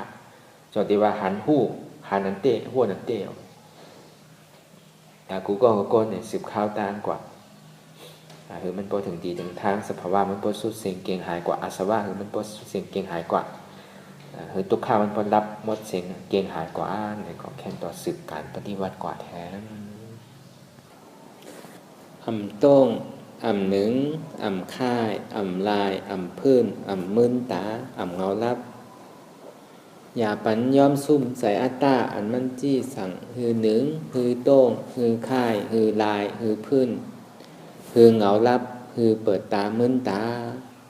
อย่าปันย้อมก้านไว้ใจหัดหานเสสืบการปฏิวัติธรรมสมาธิที่หันสังหันเจบแกนโต้งตอดเนซานสั่นไหวโคมไต่ค่อนไม้กัดหนาวนักเว้าอ่อนแข็งจู้ตุ้มจับยายจึมหยอดห้องวาสภาวะรูปธาตุสี่เปิงเจ้านั่นอันไรเสียนอันปอเกิดขึ้นมาในเงาหมอวนวางเต็บตัดไหลเหมือนหนังเจ็บแกนตรงตอดเนซานสั่นไหวโคมไต่ปอกขึ้นมาคือเขาวนว่างว่าเป็นธาตุลมอุปเปิงที่สั่งอ่ำไรอ่ำใจเก่าอนัตตาห้อนไม้กัดหนาวปอกขึ้นมาคือเขาวนว่างว่าเป็นธาตุไฟอุปเปิงที่สั่งอ่ำไรอ่ำใจเก่าอนัตตานักเว้าอ่อนแข็งปอกขึ้นมาคือเขาวนว่างว่าเป็นธาตุดินอุปเปิงที่สั่งอ่ำไรอ่ำใจเก่าอนัตตาจู้ตุ้มจับยายจึมหยอดอำนั้นก็เป็นดูปอกขึ้นมาคือเขาวนว่างว่าเป็นธาตุน้ำอุปเปิงที่สั่งอ่ำไรอ่ำใจเก่าอนัตตาเขาวนว่างเจ้าหนังไหนก็บอกว่าชื่อโคต่อไปตีหน้าไหนมันมีโหมีมือมีขามีโตมีโกนมีแอวมีว่ามีหลังมีหนังมีเนื้อมีลูกมีเอ็นมันมีอยู่6ปอดแกโห1ปอดมือ2ปอดโต1ปอดขา2ปอดมาต่อกันยาวเกิดเป็นโกนมาเนี่ยอันมีเต้ๆนี่มันเป็นสภาวะธาตุดินน้ำลมไผ่หันอยู่กูก็จอดีว่ามันเป็นดอกลายตาติเกลิตอัตตานั่นเพราะเขากับว่าเป็นขาเนี่ยเขาใครพื้นขาเกาเจ็บเนี่ยใครพื้นเนี่ยขาเกาเนี่ยขาเกาเนี่ยเป็นอัตตาเจ็บเนี่ยเป็นตอสาผู้ซ้ำพื้นนั่นเป็นมอห้าเหมือนเขาว่ามาเมื่อเจ้าตะลาเมื่อเจ้าเกาอ่ำผู้เกาใครกินอ่ำผู้เอาไหมครับขาเกาเนี่ยเป็นอัตตาเจ็บเนี่ยเป็นตอสาอ่ำผู้ว่าเป็นอนัตตาเนี่ยบอกว่าเป็นมอห้ารับสิ่งอันนี้มันเป็นดอกลายตาดีเกลิตเสียนตั้งเขาเหมือนเขายางตั้งเหมือนเขาขี่ก้าก็เหมือนกันขี่ทรจีก็เหมือนกันขี่สิงเกก็เหมือนกันไหนพอหันตั้งหยาบไปเขาหันตั้งดุกตั้งลากเอาเนี่ยเขาสำหรับเมตั้งใจก็เขายางตั้งไหนแคบเขาติดลิ้นหนาไว้เนี่ยพอเขาเอาดินที่แคบดินเขาออกนั่นเนี่ยก็เขาติดสืบเขาตั้งหยาบจากนี้ว่าอันนี้เป็นดอกลายตาดีแกลิต ในการที่เขาปฏิบัตินั้นบางบอกมันก็หันเจ็บเอาเนี่ยมันหมอดูเนี่ยมันดีเฮ็ดให้ใครหนึ่งใครตรงนี่ติอันนี้เป็นล็อกไล่ตาที่เกลีมันยาวก็สองมาเนี่ยก็ใจก็พ่งปิวไว้อยู่เวทนาก็หันอันใดร้องไว้อยู่เพราะว่าที่ยักวนซื่อเนี่ยมันหนังก้นกังไว้ในเถินกังไว้ในปากพิษตาพิษตั้งไว้เพราะว่าที่ออกตั้งไหลดีเนี่ยเพราะเป็นเจ้าหลังนั้นเนี่ยสติมันแห้งเก๋เอานั่นเขาสัมปอกขึ้นเอาสติมาอยู่ที่ลมถอยใจเฮาเฮาก็เอาอนัตตากับตัดติเวทนาเฮ็ดกรรมเร็วกันสังว่าเฮ็ดไรล่าๆเนี่ยก็ปล่อยเจ็บปล่อยทุกขากรรมหนึ่งซ้ำขึ้นปอกขึ้นด้วยลมถอยใจเข้าเกิดออกตายเกิดตายเกิดตายอันนั้นก็เป็นรูปเป็นรูปป้องว่าเกิดแวบป้องว่าตายป้องเกิดแวบตายเนี่ยว่ายาวๆเข้ายามหึงถอยใจเข้าลึกๆถอยใจออกลึกๆบอก1 มินิ 2 มินิก็ในพอหันเจ็บหันทุกข้าเป็นเปิง1เปิงเดียวเอาเนี่ยก็เขาก็ขึ้นสืบข้าวตั้งกว่าแทงเอาอนัตตาตัดกว่าที่ดีอันนี้เป็นล็อกไล่ตาดิเกลิตเพราะว่าใจเขาเนี่ยมันเหมือนลิงอ่ะมันแหวนขึ้นกิ่งนึงยาวจับกิ่งนึงกิ่งนึงยาวจับกิ่งนึงใจมันพุ่งปิวน่ะตามันดีเอามันปอกมาอยู่ดีโตดีใจเนี่ยมันง่ายๆเพราะว่ามันหันเป็น2-3อันไหนๆถ้าเราเฮ็ดล็อกไล่เหมือนหนังวามาเหมือนเจ้าพอมันหันเจ็บเปิง1เปิงเดียวหันทุกข้าเปิง1เปิงเดียวแล้วเนี่ยเขาก็ซ้ำขึ้นสืบข้าวตั้งกว่าแทงไว้ใจมือหนังก้นคับล่อโว้อะมือขวานหนึ่งจานเจิกมือขวานหนึ่งยับค้อนไปทาพาดมันอ่ะเพราะว่ามันจะออกตั้งดอกตั้งไส้ตั้งกว่าเนี่ยก็เอามือขวานกว่าในพาดสมาสังกัปปะเนี่ยสมาธิที่จานเจิกสมาสังกัปปะพัดพอมันจะก็ไว้ใจมันอย่าไปไว้ใจมันหนังหมักล่อมันได้โตมันเนี่ยว่าเพราะว่าไว้ใจหมักล่อมันไหลวงกว่าทั้งแล้วกับตกจอมนั่นเพราะไว้ใจหนังโวเนี่ยก็โวมันใครกาดอยู่เลยมันกว่าที่มันใครเวกินยังเวที่อ่ะสองเดียวไว้ใจมือหนังก้นคับล่อโวนั่นมือขวานหนึ่งจันเจิกมือขวานหนึ่งยับค้อนป้อนที่กับวนว่าเป็นขาเป็นมือเนี่ยก็เอาใส่เจิกตืดไว้อย่างนี้กว่าซื่อๆมันเขาหันเป็นคับโวน่ะคับล่อโวน่ะตืดเจิกมาซื่อๆแล้วก็เอาค้อนไม่พาดแบบมันหนังเรียกมันดิสืบเข้าตั้งกว่าซื่อๆนั่นบางปอเขาตีเลี้ยวซ้ายเนี่ยเขาก็ยังหลดเลยตืดเพราะมันใครมาสมเอาค้อนพาดมันเนาะอันเอาค้อนพาดค้อนแหมมันนั่นเป็นอนัตตานี่ดีกันอันมันใครกับวนเป็นอัตตาใครกับวนเป็นขาเป็นมืออยู่เนี่ยเอาใส่เจิกสมาธิที่หันคือมันแมนหันว่ามันมีโหมีขามีมือมีทุกขาเปิงเลี้ยวทุกขาอุปเปิงอำไรที่สักอำไรเป็นอนัตตาจะก็ไว้ใจเหมือนเขาคับกาอะไรเหมือนคับโทรจีคับกาเนี่ยเขาเอ็นอ่านว่าเขาลุกดีเฮิร์นเขาดีมาดีในดีมาดีจ้องวัดกับมาท่านดีในเนี่ยก็เอ็นอ่านเขามาดีในก็รู้เขาเหมือนใจโหลเวชายเวกว่าใจว่าโลกาเววานในวานนาลูกเขาก็เอ็นอ่านเขามาถึงดีในโตสมาธินั่นก็ตั้งแต่จิโคต่อไปดีนั่นมันก็เหมือนกาโทรจีลำหนึ่งนี่มันก็เป็นกาไงเขาก็ตัวดีแล้วมือเขาดีมากอย่างก็ใส่ดีเขาก็มาเรียบร้อยแล้วสมาธิในเมืองหนังนั้นเมืองหนังจิโคต่อไปตีนเขาในเมืองหนังโตกาไงก็ในพวกเขาติกับวนพิษกับวนเป็นอัตตากับวนมาเป็นขาเป็นมือเนี่ยก็มันเหมือนหนังเป็นเลเข้าพวกเขาติออกตั้งให้นึงเนี่ยเขาก็เหยียบมันพอหันกาเป็นมาไว้หนาเนี่ยเขาก็ค่อยๆคับก่อนพอหันก้นแลนพันนาหันอย่างไว้ขางไว้ที่ตั้งเนี่ยก็เขาก็ซ้ำเหยียบเป็นเล็กอันนี้เป็นศีลาเขาสำหรับเป็นก้นคับรอวคับก้านั่นมือขวาหนึ่งหยับพงมาลัยเนี่ยหยับอันตีหอมันนั่นมือขวาหนึ่งขาขวาหนึ่งห้ามเหยียบนั่นเหยียบดีป่ามันนั่นนะคือมันดีกว่าใส่เก้มันเหยียบดีป่ามันกัดได้ร้อยเนี่ยพอสืบข้าวตังเหมือนเขามาดีในเนี่ยก่อนมันก็มาถึงนั่นน่ะพอเขาดีเวทไส้เวทกว่าก่อนถึงอีปอกอยู่อะไรเนี่ยใจสมาธิที่หันสมาสังกัปปะวนหันเจ็บผู้ว่าเจ็บเป็นอนัตตาหันทุกข้าวนทุกข้าเป็นอนัตตาในห้องว่าสมาธิที่สมาสังกัปปะเหมือนหนังก้นคับล่อโวเหมือนหนังก้นฮอกาในปาลีในห้องว่ายอมมนัสสิกาล่าไว้ใจเหมือนหนังก้นคับล่อโวอย่าไปไว้ใจเหมือนหนังตัวโวเอาใจโววามไรเอาหมาล่อมันวามไรเราเป็นก้ออยู่เหนือโวได้ทิ้งโวไว้เหมือนหนังก้นคับล่อโวอันนี้การเดียวเขามันนั่งอยู่มันเร็วก็มีแต่ขณะเองกาแปดเปิงนั่นน่ะมากลางตั้งเปียนั่นน่ะสมาธิที่สมาสังกัปปะเนี่ยเป็นปิงยาน้ำนาเป็นก้ออันคับล่อโวสมาวาจาสมากรรมตาสมาอาชีวะอันนี้เป็นหนังเป็นเล็กดดสมาวิริยะสมาสติสมาสมาธินี่มันเหมือนหนังโตรถเหมือนหนังโตก้าเนี่ย มันหนังตัวล่อวัวทุกเซงหนึ่งอย่าไปโก้ไหนเจ็บมาต่านคือก็ทุกข้าต่านคือก็ผมโจมหับตอนวางเป็นอนัตตาอะไรเหมือนเขายามยินผมโจมหับตอนปีใหม่ใต้นั่นเขาก็บอกว่าผมโจมหับตอนเส้นตั้งใหม่เมื่อเขาวนว่างนั่นก็เขาอย่าไปกันเขาผมโจมอะไรว่างลอยๆอ๋ออนัตตาอับใจเขาพอเจ็บบอกขึ้นมาอ๋อเจ็บเนี่ยเป็นทุกข้า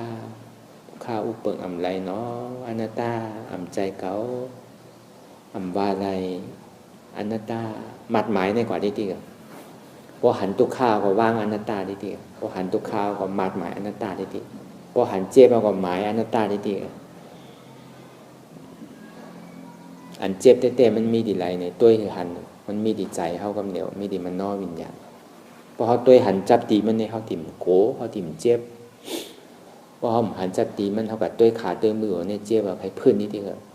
เขาบอกตัวที่มันนอวิญญาณตีใจอันเขาหู้นั่นบอกเกิดขึ้นมาเนี่ยก็ตัวที่อันใจเขาหู้ติ๊กๆพอเป็นเจ้าอย่างนั้นเนี่ยมันเจ็บเหมือนอย่างเขาขี่ก้านั่นแหละก้าก็เป็นก้าก้นขี่ก็เป็นก้นขี่มันเหมือนกันที่เขาต่อไปตีนเท่าเนี่ยก็มันเป็นก้าไงมันใจก้นขี่มันเข้าเป็นก้นขี่มันนะอย่าไปเห็นมันขี่เข้าอ่ะอย่าไปเห็นมันเป็นเจ้ามันเข้าโดดเป็นเจ้ามันเจ้ามันก็เป็นมันนอวิญญาณเข้าโดดตัดตินั่นอย่าไปโกเนี่ยเจ็บมาแต่เธอทุกข้ามาแต่เธอก็ผมจมหับตอนบางเป็นอนัตตาไหลอย่าไปก้านข้าวย่ำไปถึงเดิมเยื่อนไรเป็นแตงค่ำเยื่อนไรเป็นลำไม้เนี่ยเยื่อนกว่าที่ดิ้งอย่าไปหนึ่งอย่าไปโต้งอย่าไปก้านเหตุการณ์กว่าที่ดิ้งอย่าไปขั้นวนที่ดิ้งเจนจาที่ดิ้งวนที่ดิ้งมัดหมายที่ดิ้งอันไรมันอันปอกเกิดขึ้นมาตั้งเสียงเกาหลีเหมือนหนังปอกมาตั้งเสียงเนี่ยเสียงลูกอ่อนอ่านดีเสียงลมเสียงนกเสียงกาเสียงบุญจ้างเสียงเจ้าชาเนี่ยมันมีเสียงมันหลายไงมันมีเสียงลึกอ่อนมีเสียงลมมีเสียงนกเสียงกามีเสียงบุญจ้างมีกระเสียงมันหลายอ๋อเสียงนั้นก็อุปเปิงอำไรอนัตตาอำใจเขาก็บอกว่ามันเกิดขึ้นตั้งอยู่กำหนึ่งยาวกว่าดูกว่าเกิดเป็นมาตั้งอยู่กำหนึ่งยาวกว่าดูตายกว่ามันหนังตาวันก็เหมือนกันเกิด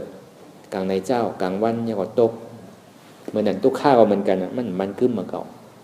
เพราะโอ้เท้าเยินตีๆไหนก็มันติดลู่อยู่เหมือนหนังหลอกไพ่ขึ้นต้องผ้านั่นพอยามสุดก็โล่งหัวเหมือนเขาขี่เขาวินพอเขินก็สูงก็ซ้ำคือแต่ก็กาซื่อๆก็ซ้ำโล่งขึ้นอย่างนี้คือเขาหมอปล่อยไว้วางใจอะไรอย่าไปลืมคือเขาคู่คือเขาตื่นคู่สังคู่ว่าเหตุการณ์ต่างที่ออกมนปนหลอดในแม่น้ำสมุทรราศีเมนั่นอันท้องว่าแม่น้ำอภัยสิภูมินารายเปกาอสุรกายสตรีชานนั่นอันนี้เขาจนกันมาพายออกเหมือนหนังเขาลงเฮอลำเหลวกันตาที่ออกป้นพังแม่น้ำสีเมนั่นอันนี้อย่าไปคือเขาลืมว่าเหตุการณ์ต่างที่ออกมนปนหลอดกึ่งต่างเดียนเขามาเป็นก้นพุทธศาสนาคือเขาตื่นอยู่กับปัจจุบันพองยามเลี้ยวเนี่ยอย่าไปเอาลองตั้งหลังมาวนเป็นทุกข้าอย่าไปเอาลองตั้งนามาวนเป็นทุกข้าเนี่ยคืออยู่กับปัจจุบันอยากตัวชิโหต่อไปตินอันใดที่มันปอกเกิดขึ้นมานั่นอันเต้มันอยู่ที่ตัวที่ใจเนี่ยเวลาอันหันทุกข้านี่มันเป็นอันเต้เป็นปรมาทพอหาปรมาทหันปรมาทไรปรมาทเท่าที่เป็นปรมาทพอหาปี้แงบหันปี้แงบไรปี้แงบที่ไรเป็นปี้แงบปรมาทก็เป็นติ่มตายปี้แงบก็สั้นที่ไรตายอยู่อย่าไปอายสภาวะอย่างใครเกิดขึ้นก็ใครหาก็หาใครอายใครน้ำลายไหลก็ปล่อยมันไหลเขาเอาผ้าอย่างวางไว้ก็คือมันไหลโตไปก็เขากัดซักอะไรก็เย่าเพราะมันหันเป็นสองอันไว้มันหัวติมาดหมายอะไรโก้ในไว้ใจหาฐานเสียสืบการปฏิวัติกว่าคือมันพอยาวตัวหลีงามห้างไผ่ห้างมันโก้ในสืบข้าวตังกว่าแห่งไพ่คือแต่ที่ออกมุนปนรอดในแม่น้ำสมุทรราช สีเมนั่นคือมันเจียวออกเจียวป่นสืบข้าวต่างกว่าแท้งลองตั้งอันเป็นอยู่กูเจอกูอยากให้คล้องคำไว้ที่ใจหู้ถอดถอนออกที่ใจหู้ให้มันออกเสียงก่อนสภาวะอันไรก็ดีลองตั้งอันไรก็ดีเสียงอันไรก็ดีอันเกิดขึ้นมาตีโตตีหูตีใจเสื้อนั่นถอดถอนออกที่ใจหู้ให้มันออกเสียงก่อนลองสภาวะรูปธาตุสีเปิงเจ้านั่นเจ็บแกนตรงตอดเนตรสารสั่นไหวคมไตห้อนไหมกัดหนาวนักเว้าอ่อนแข็งจู้ตุ๋มจับยายจึมหยอดสภาวะรูปธาตุสีเปิงเจ้านั่นตีนามธาตุกว่าหู้จักตีอันเฮายึดใบว่ามีโตมีตนตีอัตตายึดถือยึดมันใบว่าเป็นเก่านั่นคือเฮาหมอปล่อยวางเป็นอนัตตาไหลลองใจอันนั้นพงปิวอยู่อันเฮาวนลึกวนเลยอยู่เป็นเริงเป็นลาวอยู่เจ้านั่นในสังคือเฮาถอดถอนออกที่ใจผู้ให้มันออกเสียงก่อนยอมกืดยอมออกยอมลงอันเฮ็ดให้เฮายินดียินให้เสื้อนั่นอารมณ์เสื่อนถึงใสถึงคอไว้ตีมันยึดไว้ตีมันเป็นทุกข์นั่นปลดปล่อยวางออกที่ใจผู้ให้มันออกเสียงก่อนลองเสื้ออันเป็นทุกข์แลลองย้อนถึงใจหลายๆอย่างอันเกิดขึ้นมาตีโตตีใจเสื้อนั่นปลดวางเย้าเสียก่อนก่อยๆค่ายย้ายลายหนึ่งขึ้นเปิดตามึนตาลอยๆในเป็นการปฏิวัติธรรมค้นหายอดธรรมอันเกิดขึ้นตีโตตีใจอำนั้นค้นหาเหตุหากเงาอจองทุกขาลงนั้นต่อสืบกว่าในเฮาที่ได้แผ่เมตตาถึงเวยในสัตวะตั้งหมดตั้งเสียงก่อนในตั้งหมดตั้งเสียงเลยมาปฏิวัติกันในวันเมื่อไหร่เนี่ยก็ตั้งใจตั้งคอดีๆเอาก็แผ่ภายถึงพ่อแม่พี่น้องเสื้อเคอพ่อแม่เฮาทั้งหมดตั้งเสียงที่อันดูตายหายกว่าก็ดีที่อันยังตึงมีอยู่ไว้นั่นก็ดีอยู่ที่กงที่ไกลที่3ก็ดียาก็สัตวะทั้งหมดตั้งเสียงเตียนเฮาเลยตั้งใจฆ่าตายก่อนนั่นก็ดีอำเลยตั้งใจฆ่าตายก่อนนั่นก็ดีไหนคือเขาเลยมาหาพรดีกู้โสเตียนเฮาเลยมาปฏิวัติกันในวันเมื่อไหร่ก่อนอีตังมิปุญญังอาสวัคยังวะหังโหตุมาปุญญาภากังสเปสตาสัมมาลพันตุอีตังมิปุญญังอันเก่าคาไลมาตือกรรมปฏิบัติวิปัสสนาภาวนาหาหันยอดธรรมนาตาในอาสวัคยังเป็นอันเตแซบแต่แปดอาสวะสีเปิงเสียาวแลนิปานังตีนิปานันพอตุให้ถึงเสกรรมตีคามาปุญญาภากังพรเนียนคามานังวิปัสสนาภาวนาทรงยืนปันสเปสตานังเตจาโปเมสลาญาติกาเตินเคอเจอใครไตก็แลจากว่าสัตวะตั้งสิ่งตั้งหลงนั้นสัมมาลพันตุอะไรพรดีหนังกันตั้งเก่าคาตั้งเสงเสกรรมติคาน้องสาธุสาธุสาธุ